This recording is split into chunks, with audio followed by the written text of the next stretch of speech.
Good morning, everybody. Good morning and welcome to the morning routine. It's Monday morning, February the 5th, 2018, episode number 276. Happy day after Super Bowl 52. Yes, today I was thinking about wearing entirely black from head to toe as it is a sad day because the Eagles won the Super Bowl. Congratulations, Eagles fans. They played very, very well. It was a much-deserved win. There's no doubt about it that they were the better team on the field last night. So congratulations to you, Eagles fans. I hope you can soak in this win. And I don't know. They're my much-despised NFL team. I can't stand them. And they won, and it makes me sad. But I have to share in the joy that you are sharing this morning, this Monday morning, after your first win, right? First Super Bowl win, I believe. So anyways, it was a great night. I was thinking this morning if they were able to take a collective health assessment of the population of the United States of America yesterday around noon and then compare it to today around noon, what the cholesterol count how it might differ from yesterday to today after last night. Because it just seems that Super Bowl food must be heavy laden in fat, possibly fried, and that you eat it with no abandon. It's like the Super Bowl makes us all feel, including myself, a license to eat whatever is unhealthy and tastes delicious with no abandon. Like it's a license. That's what it is. So I myself enjoyed some wings, some stromboli, a piece of pizza, some on and on it goes, I mean, it's not, so anyways, I'm going to be paying the price for that today as I go through the day, but that's okay. So I hope that your weekend was spectacular. I hope that your Super Bowl game was excellent. I actually got a chance to watch it in my own house. I haven't watched the Super Bowl at home in, boy, I couldn't even tell you, maybe 12 or 13 years. We usually have a huge event at our church for students, and because of snow, it was canceled last night, and so I got to watch the game at home, and I got to tell you, I had a great time. Not as much fun as watching with 200 students, though. I promise you, it just isn't. So, but anyways, I look forward to next year, hopefully having it at our usual location as always. So, but anyways. So, it's morning time. I'm trying to wake up here, man. Late night last night watching the game and things. So, I want to welcome you, of course, however you're joining us today at Facebook Live. If you're on YouTube or one of the podcast platforms, I'm glad that you're here. I did submit the morning routine into iTunes, which iTunes is the podcast provider for Alexa. And we'll see if we get on that platform too. And then you'll be able to just yell at your Alexa, Alexa, or Alicia, Alaquan, whatever you call your Alexa, and you could get the podcast on there. But we'll see if that works. I'll keep you posted. In the meanwhile, you can always go to themorningroutine.live and see all the links to different places that I am found. So let's move on, guys. I do have some stories this morning for us to talk about. Let's go and see what is the first one. Okay. The first one is sort of an update of sorts about one of our favorite types of food, which is, yes, the hoagie, the sub, the whatever you guys call it in your neighborhood, but this actually has to do with the chain Subway, of course. A little update. The world's largest, I didn't know this, they are the largest restaurant chain in the world. Yes, hang on. Let's find the numbers here. They're in here somewhere. I know that. Hang on. The numbers. Shucks. Here it is. Subway has 25,835 locations in the U.S. McDonald's has 14,000 locations. That's the comparison. Is that amazing? Almost twice as many locations as McDonald's in the U.S. Subway has. So anyways, but the sandwich chain's U.S. store count has dropped 909 stores as of 2017. Subway has 25,000 shops open, as we covered, but this year could be the tip of the iceberg for Subway closures, so they quickly could be changing. 400 franchisees were protesting the chain's plan to bring back the $5 footlong deal. Traffic in stores has fallen 25% over the past 5 years. The brand is tired, says a franchise consultant, and the employees even look tired. Great assessment, because it's hard to find a Subway to go in where the employees look awake and invigorated to make your sandwich for you.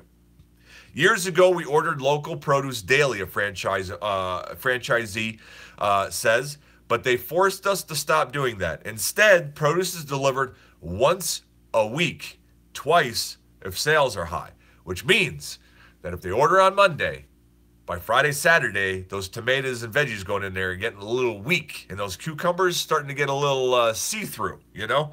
So this could be part of the problem the Subway is facing. But, hey, I hope they make it, because I happen to like a Subway hoagie once in a while. Haven't had one in a long time, which could be part of the problem, right? That's just not exciting to me as like it used to be. So, anyways, that's an update on Subway. Next story that we have for you is, you know, this is just, it's a story to cover, but it creates a conversation. This has to do with Airbnb, which we use often around here, and the city of San Francisco. So I don't know if you saw in the news, but over the years, San Francisco and Airbnb have kind of been going back and forth fighting. San Francisco wanted Airbnb out of there. Airbnb lobbied to stay in there. San Francisco made rules then that they have to stay in. And it's just been this constant turmoil. Airbnb said it has axed 4,760 San Francisco listings from its website since September. 2,080 of them were removed just last week. The deadline for Airbnb and rival site HomeAway to ditch any San Francisco host who had failed to register with the city.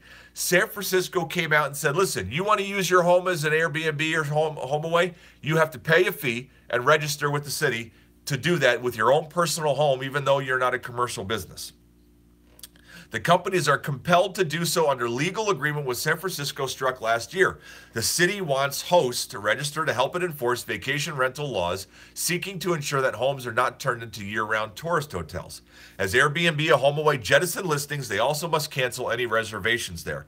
The current situation came about because Airbnb, later joined by HomeAway, sued San Francisco when it passed laws to hold vacation rental sites liable for steep fees and criminal penalties as they arrange stays in unregistered homes. So this was, the whole story came because real estate costs are so high out in San Francisco and other cities that San Francisco saw it that if people had a rental and they were to take it away from the rental market, right, the regular residential rental market, and only use them for Airbnb, that it then cuts down on the supply of regular rental units for the people who live there, making it unfeasible. I don't know. The supply of the law of supply and demand would say, well, if so many people switched over to Airbnb, there's only so many rentals going to be rented, and those things are going to have to be converted back to rentals once again, and so the market would balance itself. San Francisco didn't believe in that idea. They believe in a little bit more government control, and so you see what's going on over there now. So that's what's happening with Airbnb in San Francisco. Don't know how you feel about it. Whatever. Right? Government restriction. There you go. The last little blurb story I've got before we move on, guys, is about a new store concept that opened up their flagship, first one to give it a try, and people are using it now on a regular basis. Yes, this is the store called Amazon Go. This new store format, which opened up their location, is a really cool concept. I'm curious to see how well it works over the long haul and how fast it starts to spread to other areas. Amazon Go is a grab-and-go store that literally lets you walk in the store, pick up what you want, walk out the door. That's it. The first Amazon Go store opened in Seattle. It eliminates cashiers and checkouts in favor of artificial intelligence and cameras that detect the products you select. On arrival, you launch the Amazon Go app on your phone, or whatever it is. It displays a 2D code that you scan at one of the several glass security gates. The code identifies you to the store and opens the gate. Once you're in, AI algorithms, artificial intelligence, algorithms start to track you and everything you pick up and keep. You can bag your items as you go if you choose, and need to interact with an employee only if you're buying alcohol, in which case an associate standing in the liquor area will check your ID. You can then just take it and walk out the door, and it sees what you grabbed and bills it to your account automatically without a cashier. Isn't that awesome? I love that. You know, you're starting to see some stores that are similar to that. Sam's Club, what else? I know there's other ones where you can go through the store, pick up the stuff, scan it, put it on your cart, and then just check out from your phone, and the lady at the door checks your thing. I mean, they're getting pretty popular and more common because it is the easier way to shop. Like, why have all that hubbub where people got to check out your stuff for you and whatever, you know? I don't know. So, but interesting store concept. We'll see how fast it makes it over to the East Coast and across the country. So on we go, guys. Let's move on to the top 10 most searched things on Google yesterday. How many things do you think have to do with the NFL? Let's take a random guess, a random poll. How many things have to do with the NFL out of 10? I'm going to say, and I haven't read them yet, I'm going to say 6. No, I'm going to say 5. 5 have to do with it. Okay, number 1, Kylie Jenner. Wow, Super Bowl didn't rank number 1 on that. Number 2, This Is Us. That was the show that they played after the Super Bowl. Number 3, Pink Super Bowl. There's 1. Number 2, Cloverfield Paradox. That was number 4. Number 5 is NBC. That was the equipment failure for brief blackout during Super Bowl. So that's 2. Number 3, Puppy Bowl 2018. Does that count as reference towards the Super Bowl? I don't know. We're not going to say no. Number 7, Solo trailer is for the Star Wars movie trailer that they showed. Number 8, Bradley Cooper. They showed him in the picture here at the Super Bowl, so I'm going to count that. Number 3. Number 9 on the list, Edwin Jackson with a Colts player. That doesn't count. And number 10, Pink singing the national anthem. 4. I was off by 1. 4 out of the top 10 most searched things had to do with the NFL. And that's what they were. So let's move on, guys, to the trending news this morning. Top of the list, Lee Jae-young. Samsung hire J.Y. Lee has his prison sentence suspended. After that, we have Trends Journal. Whales and filter feeders ingesting 171 plastic items on a daily basis. After that, Avengers Infinity War. New Avengers Infinity War trailer premieres during Super Bowl. Then we have Trey Gowdy. Lawmakers dispute vindication for Trump and Intel memo. Next, we have Illinois Republican Party. Holocaust denier running for Congress has no opponents in Republican primary. Then we have cryptocurrency. Lloyd's Bank bans Bitcoin purchases. That's out of the BBC. Then we have Philadelphia Police Department. Police use hydraulic fluid to stop Eagles fans from climbing poles. Then we have Dallas Police Department. 12 Dallas police squad cars smashed by suspect with sledgehammer. Wow, that guy's an angry elf. Then we have, last but not least, Elon Musk. Tesla is helping build the world's biggest virtual power plant in Australia. And that is our trending news for today. The one reminding me of commercials there. I know everybody watches the commercials during the Super Bowl, and we didn't really talk about that. The one that had the Vikings leaving the motherland to come to Minneapolis and then getting breaking news of the matchup and then turning the boat around and coming back home made me laugh. What a great commercial. At the same time, I'm like, I can't even believe they made that commercial. But well done. Fantastic commercial. If you haven't seen it, you got to go Google it or YouTube or whatever. It was excellent. But as a Vikings fan, it just kind of hurt inside, you know? So, but anyways, on we go, guys, to a passage of wisdom this morning. Let's see what we've got for today. Today's passage of wisdom. You know, today's passage of wisdom is one that is just dripping and soaked in truth. There is no doubt about it. Not a single one of us will argue it, but it is difficult. There is a challenge to it, for sure. So let's read it. James chapter 1, verses 2, 3, and 4.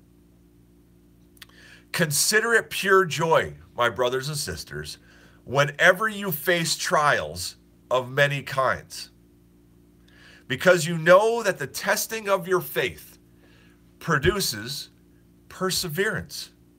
Let perseverance finish its work so that you may be mature and complete, not lacking anything. Wow, right? What a passage. Consider it pure joy, excitement, joy, just jumping around, filled with joy and happiness. Whenever you face trials of many kinds. What? Because you know that the testing of your faith produces perseverance, strength, durability. Let perseverance finish its work so that you may be mature and complete, not lacking anything. What a passage. Man, guys, we know how difficult it is to find pure joy when we're facing trials of many kinds. Right there is a hard statement to accept. No, it's an easy statement to accept. It's a hard statement to apply. But it is possible because it's all on your perspective and on how you see things. And by doing so, you test your faith, which causes perseverance. And perseverance is the one thing, guys, that we all want. We try to teach our kids that because we know that as our children learn perseverance, they become mature and complete, just as it says right here. So, how do we apply this today, guys? This day, if we're going to focus on one thing, let's focus on the trials of our life, the things that we're going through, the things that will happen today that we don't even know about yet, that we find a way to face it with joy and see it as testing of our faith and increasing our perseverance as we see it in the proper light. That's our challenge for today from this passage. Let's pray, guys, and let's get this day started. Father, good morning. Father, thank you for this morning. We thank you for the exciting weekend that you just gave us. We thank you for football and a reason that we all grasp onto to get together in community and share time together. Father, I hope that, I thank you actually for the people who traveled for the game and were out and about in the poor and bad weather and good weather, that they were able to travel and get home safely after spending time together on the Super Bowl yesterday. Father, today, this Monday morning, as there's people whose emotions have been affected by this game that was played yesterday, help those people move on past that. As being an avid football player or watcher back in the day, as you know, you helped me move past that so that I didn't carry weight on my shoulder and my attitude wasn't affected by what happened in the games as it once was. Be with the people today, Father, whose attitude might be affected from that, and move them quickly back and rebound into great spirits. Father, be with us today as we apply this passage today, as we see our trials and the things and the challenges in our life as opportunities to see joy and to increase our perseverance and our faith. Father, it's weird to say it, but I thank you for the challenges that you put in front of us. And I thank you for the strength and grace that you give us as we walk through those and as you lead us through those. Be with us today as we go through our own lives and the things that might pop up, and keep us strong and protect us. We thank you and we love you. Amen. And that, my friends, is a magnificent wrap to the morning routine. Thanks for being here this Monday morning. I hope that you have a fantastic start to the week. And I can't wait to be back here tomorrow morning. But until tomorrow morning, don't you forget that today is a great opportunity for you to be exactly who you were meant to be. Whatever that means for you, don't miss it. Be an encourager. Be a lover. Be focused on other people outside of you. Live for the greater purpose that you have been created for, because there are great things and many good works that you were created with or in mind to do. Have fun discovering those and actually getting a chance to do them. I love you guys. Have a great day.